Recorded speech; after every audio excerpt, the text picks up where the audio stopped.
O nosso assunto da entrevista de estúdio é o orçamento participativo de Novo Hamburgo. As reuniões temáticas já estão ocorrendo e por isso nós temos aqui ao vivo conosco o secretário-geral de Governo de Relações Comunitárias, Roque Verlang. Boa noite, secretário, tudo bem? Boa noite.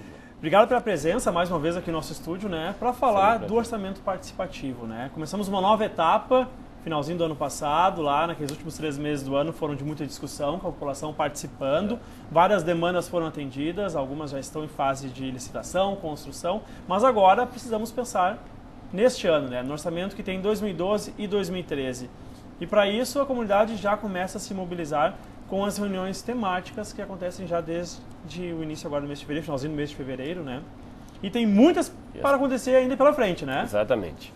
A rigor o que ocorre é que nós, inclusive, até por um processo de amadurecimento do processo do orçamento participativo, nós entendemos que este ano nós vamos dar um peso maior para a ideia da mobilização social das preparatórias, para que quando chegar nas assembleias regionais a gente possa ter mais organizada a comunidade para, a partir das suas necessidades, se organizar para ir lá votar, definir prioridades, de forma a que cada vez mais o nosso orçamento seja um espelho realmente das necessidades do povo de Novo Hamburgo, combinado evidentemente com as possibilidades que nós temos também de atender a partir dos nossos recursos disponíveis.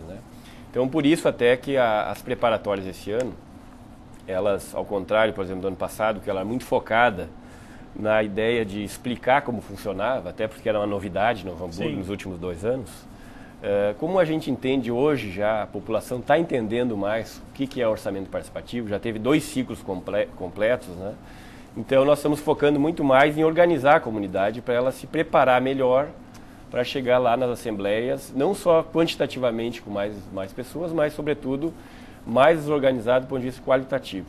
Então a gente tem apostado nisso. Aumentamos substancialmente o número de reuniões preparatórias, Nós teremos 83 reuniões preparatórias. Não é brincadeira, isso é muito trabalho. Coisa, Exige muito da nossa equipe, da Secretaria-Geral de Governo, mas é fundamental esse processo para cada vez mais a gente fazer, vamos dizer assim, fervilhar, ou despertar na comunidade a cidadania ativa, que é que nos interessa para fazer do orçamento cada vez uma peça representativa dos interesses do povo de Novo Hamburgo. Pois é, nesse sentido a gente sabe que, em geral, em todos os orçamentos participativos já realizados no Estado, no país, as grandes prioridades são saúde, educação e infraestrutura. E aqui nas reuniões temáticas a gente vê que tem temas como pessoas com deficiência, esporte, idosos, igualdade racial, cultura, jovens, meio ambiente, desenvolvimento econômico, Isso deve trazer mais qualidade aos próprios debates que trazem a questão da saúde, da educação, da infraestrutura. Exatamente. Inclusive essas reuniões, preparatórias temáticas, elas vêm justamente para que a gente possa fazer com os segmentos sociais, que se organizam através de temas em Novo Hamburgo, para que eles possam sinalizar quais são os maiores pontos de interesses, para que ele apareça tanto como, eventualmente, uma demanda geral para ser votada na cidade, como também para que esses segmentos se organizem de forma antecipada, para chegar no período das assembleias, que é onde se escreve as demandas regionais e é onde faz a votação dessas demandas, que eles possam estar preparados, organizados em torno desses interesses. Então, é importante, por isso, também despertar nesses diversos segmentos, além da discussão regional, para que a gente possa ter qualidade cada vez maior no debate acerca das questões da nossa cidade. Secretário, existe um valor, um recurso que é previsto pela Prefeitura para o orçamento participativo? Eu diria que o orçamento participativo ele é, na sua essência, um processo de aprendizado. Então, nós não temos de antemão, e nunca tivemos, e nunca teremos, um valor fechado nesse momento. O que vai acontecer? O que a gente explica e trabalha sempre com a comunidade, e eles entendem hoje cada vez mais isso, é que o valor a ser investido exatamente levado em consideração a receita prevista, descontados encargos de dívidas pretéritas a ser pagas, necessariamente no exercício de 2013, os valores para pagar a folha de pagamento do pessoal, o custeio das secretarias para manter as atividades dos contratos de manutenção, etc., né, de custeio, por exemplo, de manutenção das vias, né, a coleta de lixo. E aí a gente vai ver, no final das contas, quanto sobra para novos investimentos. Os novos investimentos exatamente é o valor, né, o que sobrar para novos investimentos, e ainda tem que cumprir também as contrapartidas, os financiamentos já contraídos em anos anteriores e as próprias obras que eventualmente têm a continuidade esse ano. Aí o que sobra nós vamos discutir todo esse valor, como temos feito já há 2 anos, com a comunidade, né? Então, não existe um valor previamente definido, justamente porque nós não estamos discutindo parte, nós estamos discutindo toda a parte que sobra, toda a parte que realmente a gente tem capacidade de discutir, né, para novos investimentos a partir dessa metodologia. Agora, secretário, se uma demanda pedida de forma regional por alguma parte da comunidade, porventura acabar sendo rejeitada no orçamento, não for escolhida como uma das prioridades deste Conselho de Orçamento Participativo, essa comunidade ainda tem chance de pleitear junto com a Prefeitura a realização dessa obra, a execução de um projeto, mesmo um estudo sobre isso? Olha, o processo é um processo todo, vamos dizer, de baixo para cima, né? Ou seja, a partir das demandas, levando em conta critérios técnicos também, que é fundamental a gente entender, normalmente só não são atendidas ou em situações de que não tenha um número de votos significativo, ou porque tecnicamente nós não podemos atender, ou ainda porque, por exemplo, com recursos próprios não teria capacidade de colocar recursos. Vamos pegar um exemplo prático. Bom, vamos supor que uma determinada região vote pela regulação fundiária, né? Por exemplo, nós sabemos, vamos pegar o exemplo da Vila Palmeira hoje. Vila Palmeira é um projeto que envolve mais de 20 milhões de reais, né? Então, é evidente que eu não posso pegar todos os recursos do município e jogar só para um projeto. E o que a gente tem feito, então? Bom, nós vamos dialogar com o conselho, que são representantes dessas mesmas pessoas, né, dos delegados que elegem os conselheiros, e vamos mostrar para eles, eventualmente, bom, nós não podemos, hoje nós não temos recurso. Vamos fazer o seguinte, vamos criar um recurso para projeto da regulação dessa região, né? E aí vamos fazer o projeto, com o projeto nós vamos atrás do recurso. Isso vai possibilitar na frente a gente poder viabilizar a obra com parcerias de FINIS, né, do governo federal, para a moradia, enfim. Então, é mais ou menos essa lógica, é sempre na base do diálogo e da representação nos conselhos e nos fóruns de delegados que são debatidos exaustivamente, não só as demandas propriamente dito, mas os demais critérios, né? Como eu falei, nós temos critérios por exemplo, de carência também, que pesa na hora de distribuir o recurso. Então, uma região que tem mais carência na área da educação, por exemplo, ela acaba tendo mais recursos do que uma outra que tem menos. Tem prioridade. Mesmo que tivesse votado na mesma proporção, né? Sim. Que existe esse critério. E a questão da população atingida também, né, também é outro critério. Então, a gente faz uma proposta levando em conta esses critérios, apresenta e aí vai discutindo, vai ajeitando, puxa daqui, puxa dali. O que nós temos visto até agora, por exemplo, esse ano nós conseguimos aprovar com unanimidade no Conselho.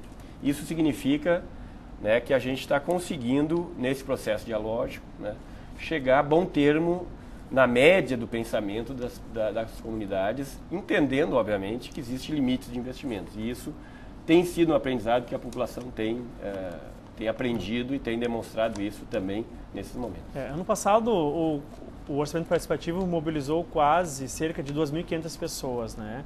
Esse ano, até com as reuniões matemáticas, esse número deve aumentar, mas ainda muitos cidadãos acabam sendo céticos quanto à eficácia do orçamento, né? Obra do Orçamento Participativo de Novo Hamburgo é obra realizada? Estão conseguindo manter isso nos últimos 2 anos? O que eu posso dizer é o seguinte, é evidente que ninguém faz um processo de participação popular se não for para fazer as obras, né? Inclusive porque os valores consignados no orçamento são equivalentes, vamos dizer assim, a essas expectativas. A gente não coloca um valor, por isso até que a gente não define um valor a priori. Um pé no chão, então. Eu tenho que ver quanto eu tenho de recurso, aí eu vou consignar exatamente os valores para que, bom, quando eu for fazer, eu vou ter o recurso garantido. E isso tem ocorrido. É evidente que existe, por exemplo, uma certa defasagem, né? Porque tu não começa o ano já fazendo a obra, tu tem que fazer os estudos, muitas vezes, o projeto, a licitação, né? Tu tem que ter a disponibilidade, às vezes, dos técnicos da Secretaria para dar conta do volume de obras, que não são poucos, né? de projetos, né? Mas, de qualquer forma, o que eu posso dizer com toda certeza é que obra do OP é compromisso assumido e compromisso que será cumprido, né? Dentro do tempo necessário, né? E isso tudo é sempre trabalhado, é dialogado dentro do nosso Conselho de Orçamento. Para a gente finalizar, secretário, qual é o cronograma de atividades do orçamento participativo? Agora estão correndo as reuniões temáticas e até que período do ano tudo vai estar resolvido?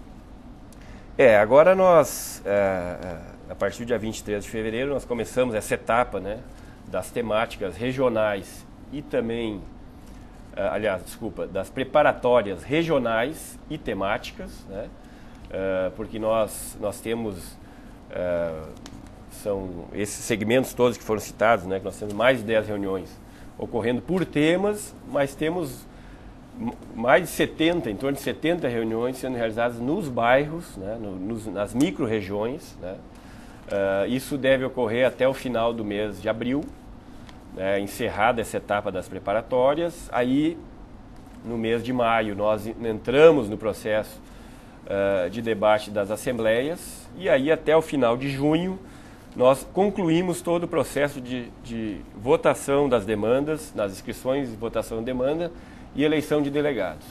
A partir disso também, nesse meio tempo também vai havendo as reuniões dos fóruns de delegados, que é quem elege, vamos dizer, os delegados de cada região eleitos lá na Assembleia, vão eleger os seus conselheiros para daí, a partir disso, fazer a discussão com o governo da matriz orçamentária, que no final das contas é a peça, né, do orçamento, onde contém todas as despesas e receitas do município, e vai estar presente lá para discutir exatamente se aquela proposta que fizemos é fiel àquilo que apareceu nas preparatórias e também, sobretudo, na hora de voto, né, lá nas assembleias. Então, e isso daí, essa última etapa a partir de junho, que é o debate no Conselho, ela tem que necessariamente ser antecipada, né, ao ponto de ser encaminhada dentro do limite até outubro, que é o limite que a lei orgânica do município define para ser encaminhada a lei orçamentária.